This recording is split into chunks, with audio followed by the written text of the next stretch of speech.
you know, I heard something about Marilyn Monroe the other day. I thought this was really weird, and it can't be true. What? Okay. So, when she died, she was buried. Right. Somewhere. Beverly Hills. Maybe. Somewhere. Hollywood. Maybe. There was a guy who has paid for, or had paid for, and has since died. So she was buried this way, Right. on her back. Right. He paid to be buried face down No. above Marilyn Monroe's grave, Surely not. so that they are like that. Why? Because he's a weirdo. Which, yeah. I mean, I don't know if I believe the story. I'm going to look it up now. Okay. But this is... Do you think that's right? No, not at all. I don't think anybody should go through that. Surely that's not legal. Surely the dead have some kind of protection. I mean, how long ago did she die? I don't know what the rules 60s. are in these. So she died in the 60s? I'm pretty certain it must have been 60s because he was president, wasn't he? JFK. Happy birthday, Yeah. Mr. President. I heard something, while you look that up, I heard something weird the other day, which doesn't make sense until you think about the Zapruder footage. Apparently he had a brace on because he had such like bad, either back or shoulder pain or neck pain. JFK. So when he got shot, you know, he goes like this. It's because he physically can't move. He's like, he has a brace on that's keeping him upright. So he couldn't even get out of the way. I mean, didn't he do this because he was shot through the... Yeah, but if you look at the footage, he's literally like this. Oh, because okay. he can't move. Oh, no way. Did it all spring forward? I don't know, actually. But no, he physically can't move forward because he's got this brace thing on. I don't know if it's true. I heard it on a podcast. But it made sense because I went back and watched the Zapruder footage after that. And he does do, and it kind of adds more legitimacy to the back and to the left thing. Because if you've got a neck brace on and someone guns you from the back, but you literally can't move forward, you know, like I'm doing this because I got the mic in front of me, but like you physically can't move forward. If you get shot, then it makes sense why you would go back into the left, you know, like Yeah. So I don't know if it's true or not. Damn. Right, okay. Yes. So, Richard Poncher What name?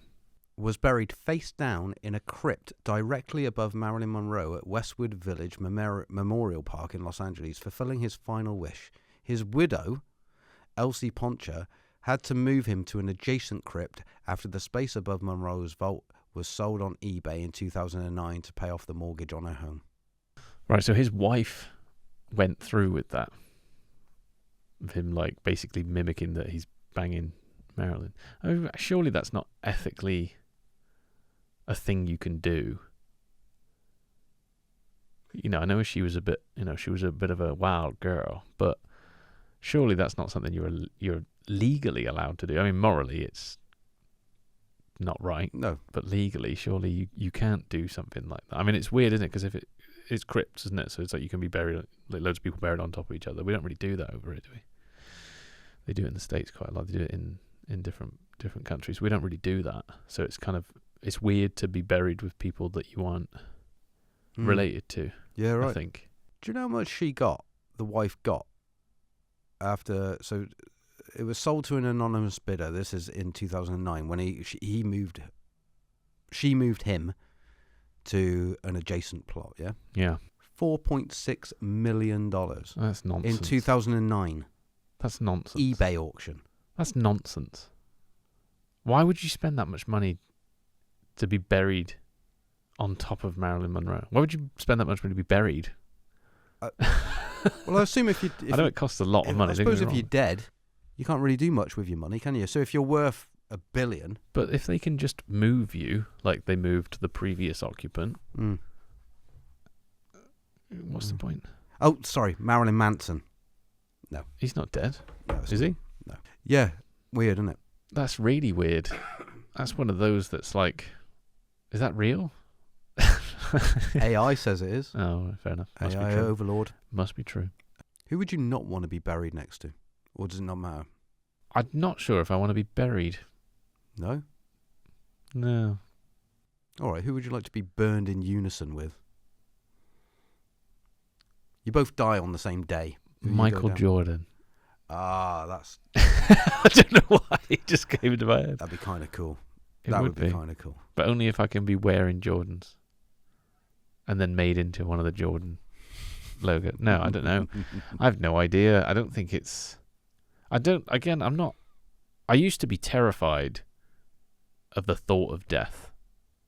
I mean, I still am. Obviously, nobody wants to die. But I used to be so terrified by it. But I think the worst thing was knowing I was gonna die. Obviously, but the thought of being in the ground used to really freak me out. Like really, really freak me out. I think since becoming a dad, I think your brain changes when you become a dad, and you just have a different perspective of life. And now I can't wait. No, no, it's like I'm not against being buried like I was when I was a lot younger. I was like, nah, just get rid of it. Just burn it, do whatever.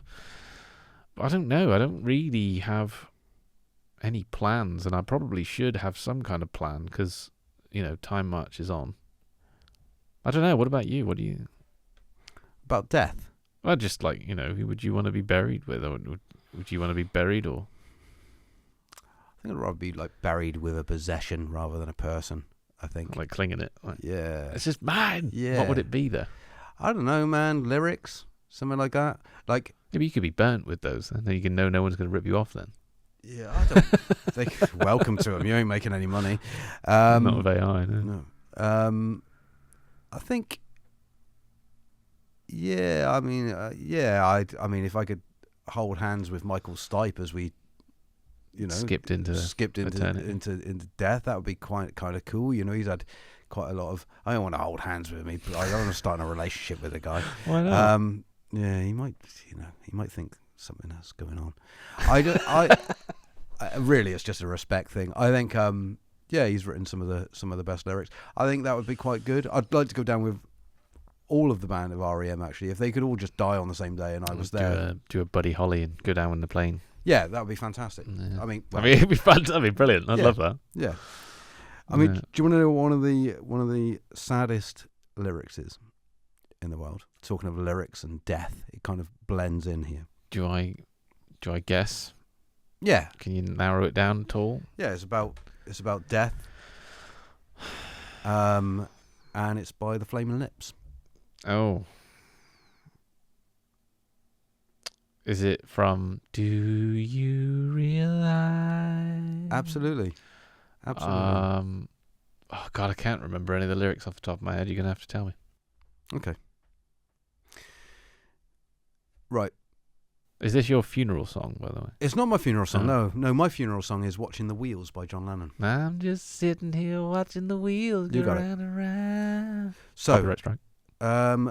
So the saddest lyric in the world, or one of them, is: "Do you realise that everyone you know someday will die?" Brilliant.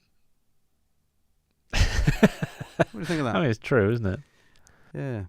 And instead of saying all your goodbyes, let them know you realise that life goes fast. It's hard to make the good times last. You realise the sun doesn't go down.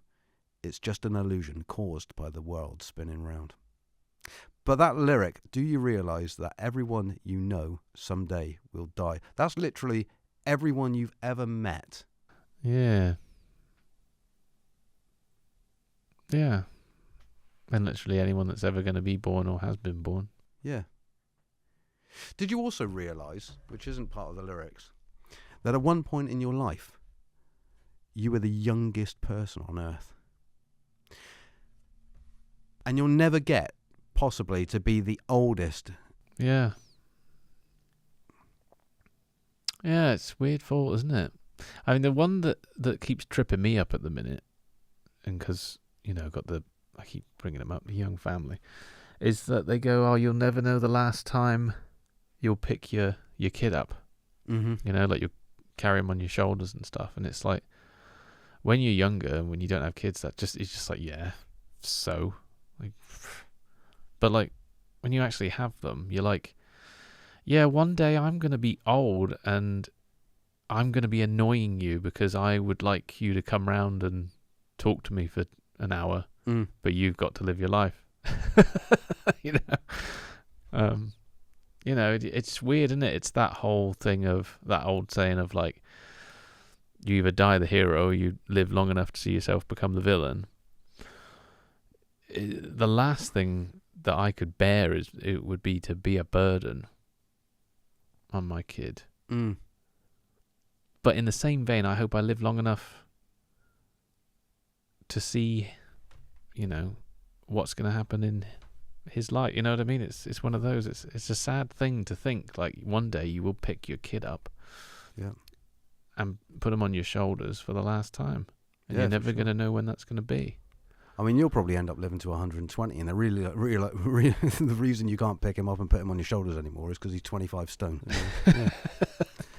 But no, I get it. But everything when you die, the day you die, everything before that is the last time. Yeah. I think that the saddest thing about being a human is knowing you're going to die. Do you know what I mean? Because like, if you didn't know you were going to die, you really wouldn't care about anything serious. Like, I don't mean that like in a bad way. Like, you wouldn't care about like politics or anything that's like, because you just be like, yeah, well, tomorrow's another day. And it's quite, you know, everyone always says it, don't they? Like all the poignant things, like you were talking about Eddie Murphy's video, you know, that one, you've only got 75 years. And again, what he says is true. But like, you can't live life like that. No one can live life like it's the last day. I watched one with, what's the comedian called? You know, he had that fight, that, I mean, he's been around forever. That 15 minutes of like refame not too long ago, because he was just talking about Diddy and all that before all that stuff happened. What was he called again? You know, he's been around forever. Cat Williams. Yes. And you know, his whole thing, I saw a video a couple of days ago actually talking about that. Was weird. And it made absolute sense, and it does bring up that sort of rising fever in your stomach and makes the hairs on your arm stand up. Yeah, I should live more like that. He said, like, if you can really sit down every day, and like if you can live life to the fullest, if you can really sit down at the end of every day and go, well, that was it, no more. You know, never going to do anything else again. Was that the best? Did I live it to the fullest? Did I do the best I could do that day? And it does make you think, like, I'd love to be able to live my life like that, but you can't live every day like that. You know, you just simply can't. Otherwise, you'd never go to work. You'd never clean your house. You'd never stop, I don't know, bouncing on a trampoline or something, like just kind of like relive some kind of youthful joy that was innocent or something. You know, you'd try and do, you know, you'd be trying to bang the fittest women all the time. You'd be trying to do, you know, the craziest drugs and living without kind of any restraint. And if you did that, life would get awfully bad awfully quick. Because you would be like, you know, the thing that I think keeps you grounded in the good times and the good things in your life is that you do have to go through some of the bad, you know, and you also have to have a job in order to pay for your house, in order to, you know, live. So there's like, why is that? There's, you know, as great as it would be to live with abandon and be like, yeah, well, some of the things that make life great is the ability to go, I earned that. You know, like I did this, I worked hard and I achieved something. And, you know, if I hadn't have done that, my life wouldn't have got better. And sometimes the journey is just as good as the destination. Oh, that was spiritual. That was deep. Yeah, man. You're my new guru. I am. You know what I mean, though? It's like, you know, it does, as soon as you say those things, like or as soon as you hear someone say those poignant things like live your life, live every day like it's the last day of your life, you think, yeah, but you really couldn't. And sometimes, you know, the best view, there's a book that we've got, a kid's book at the minute. It's called Daddy's Footsteps. And the first time I read it, it made me cry like a little sissy girl.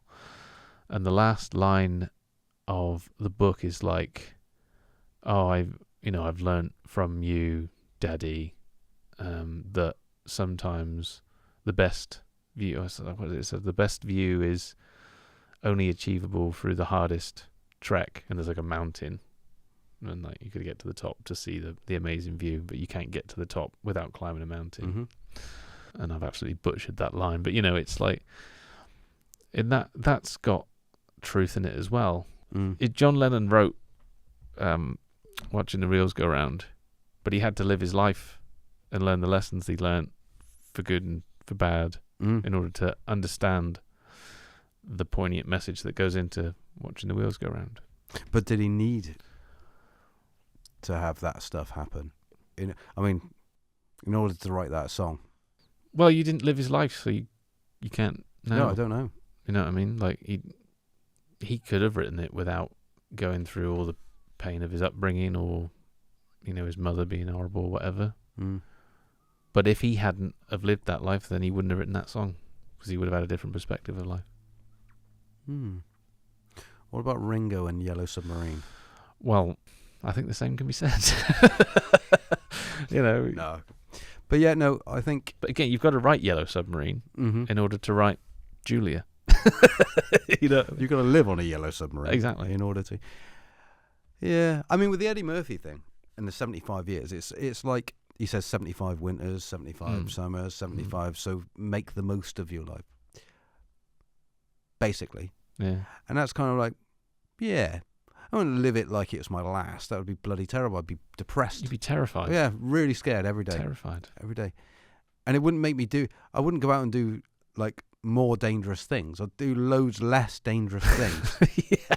I'd be stuck at home going, oh, it's my last day. Would you quit smoking? If someone told me it was my last day on Earth? Yeah. No. Yeah, you'd smoke more, wouldn't you? Yeah. If they're going, it's your last day on Earth, I'll go, well, one, I'm going to rob the tobacconist. Yeah. And I'm going to smoke everything I can. Why would you tell me as well? Yeah. You know what I mean? I mean, if someone's... It's my last day on Earth. Why did you tell me, you bastard? Yeah. If someone said to me, you'll die if you have another cigarette, I'd give up cigarettes. But you will die if you have another cigarette. Someone who I trust. No, but you will die if you have another cigarette. You'll die if you don't. Yeah, but if I died through the fact that I was smoking that cigarette, if you have another cigarette, you're going to drop down dead. Yeah, but you know that smoking is bad for you. You know that it's going to shorten your life. I live in the 60s, mate. Okay, fair enough. Right now. In your 60s. Doctors recommend it. Doctors recommend Yeah, smoking. It's crazy, isn't it? It's crazy how... They recommend smoking through an apple and then give the apple to the doctor. And let him eat it. Yeah. Yeah. And that'll keep him And away. that keeps him away, yeah. Yeah. It's crazy how, like, science and, like, medicine just changes all the time, doesn't it? Yeah. And, like, the sugar thing. And now the vapes. You seen that? Like, they're pushing vapes. And people are like, well, they're just as bad as smoking. In fact, they can be worse. I would imagine coating your lungs with some sort of gel and stuff probably can't be too... And it's all the chemical crap that's... Yeah, all the...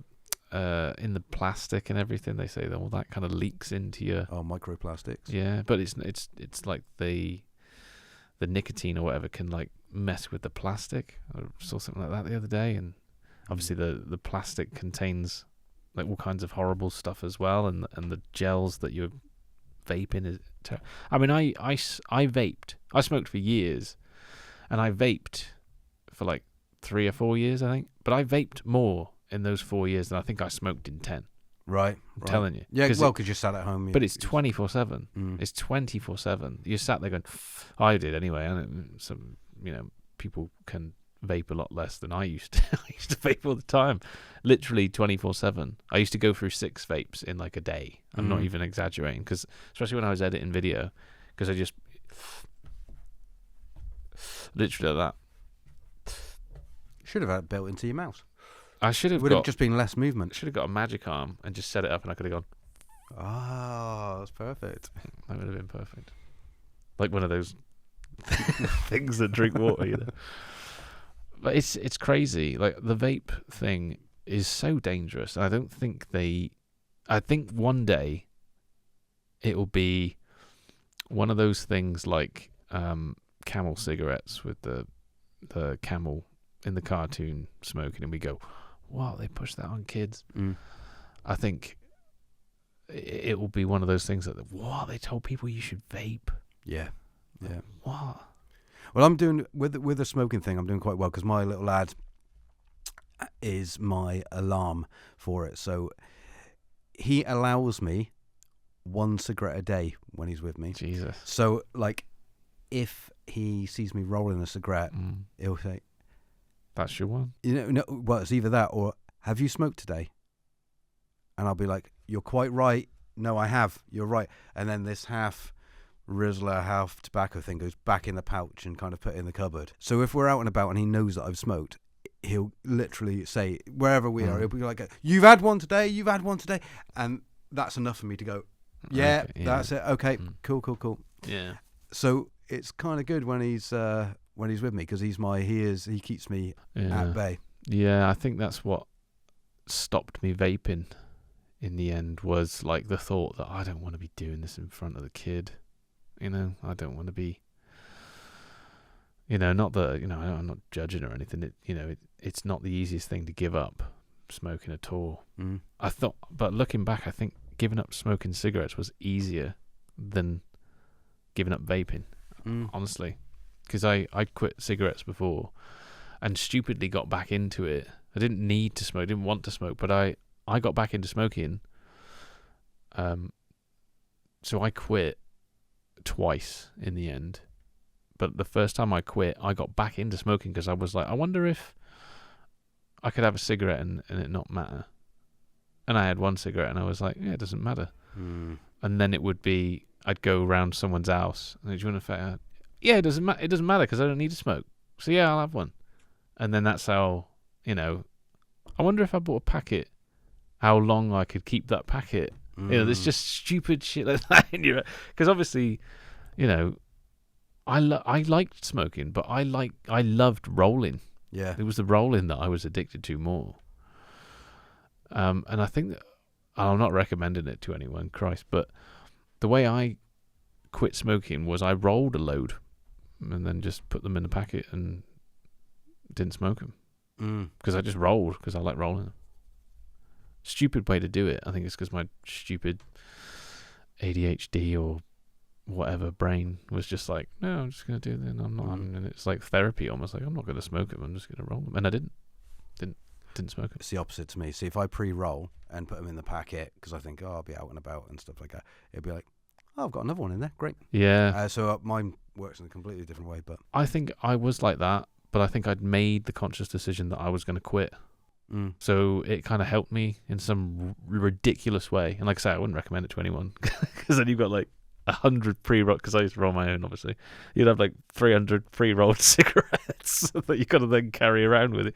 But I never carried it around as well. And I did the thing where, like you and the little one are doing, where it would be like, I can only smoke after 11 a.m. That's the first one. I can't smoke until 11 a.m. And then I smoke as much as I want the rest of the day. And then it was like, right, now I can't go until lunchtime. Like after a couple of days of doing that, now I can't go till lunchtime. So I have to eat and then I can smoke my first cigarette. And then it was like, right, I can't smoke until I get home from work. So I'd gone all day, from when I went to sleep all the way through. And it was hard.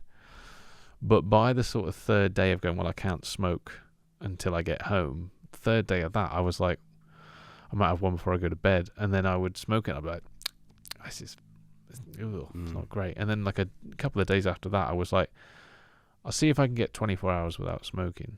And then I had to smoke after 24 hours, but it was one. I had one cigarette, and then I went another 24 hours. Do you know what I mean? So I kind of did it that way, and then I was like, right, 2 days. And then I think by the time I'd done 2 days, and I was due to do another 2 days now, I think I just went, I'm just not going to smoke. Yeah. And then it was like, I really struggled. But then I think I might have had one after like a few days, or 4 or 5 days, and then I just, after that, I was like, I don't need it anymore. And then I stupidly got back on it. But the vaping was completely the other way. I jonesed after the vape. I was like, I need a vape. But it wasn't because I wasn't on any nicotine by the end, because I'd phased myself out of nicotine, because I thought, I'm not going to be able to do it without, I'm not going to be able to go cold turkey on the nicotine. So I was like, right, I'll phase out the nicotine and that'll be it. I won't be addicted to anything then. So I phased out the nicotine, and then a year later I gave up smoking because I was more addicted to putting that thing in my mouth than I was addicted to anything else. You've been there before, haven't you? I have. I've put a lot of things in my mouth. You know we're on YouTube, right? No. Yeah, no, I get you. I've made the mistake though, or not the mistake, or I've left my tobacco at home. Not during this job that I'm doing, but in before, on purpose, not to smoke. And then just ask people if I could have a smoke. That's the problem during the afternoon. It's like, I've just eaten food, and I'm like, but then I justify it when I get home by going, I only had one today. Yeah. So I could probably just only have one, is the truth. It's just, you've got to get to that point, haven't you? I think it's like when someone wants, like, mental health or whatever, I think you've got to hit that bottom of, like, I just don't want to do this anymore, you know? And then you'll find the sort of moral courage or whatever it takes, you know, whatever it is to, like, to actually take the steps that you know you need to do. It's not hard, like, what you physically need to do to stop smoking isn't hard. It's the mental side that's hard, because you've got to fight against your urge. Well, it's terrible now that we're talking about it, because since we have started, I am dying for a cigarette, and like I wasn't even feeling it before. No, I think when I got back into cigarettes was watching Mad Men. Because every 30 seconds, every scene they've got fags in. And it wasn't that I was like, I'm desperate for the nicotine. It was more, they just look cool. I like the way they look. And I just got into the characters more than anything. I was just like, they're cool characters. Like, And then, it was like at work, and I was talking to someone at lunchtime and they were smoking. I was like, let's have a drag. And then it just leads, goes from there. Yeah, I'll give up one day, like, properly. You did for a long time though, didn't you? And did for a bit, and you come back to it. Yeah.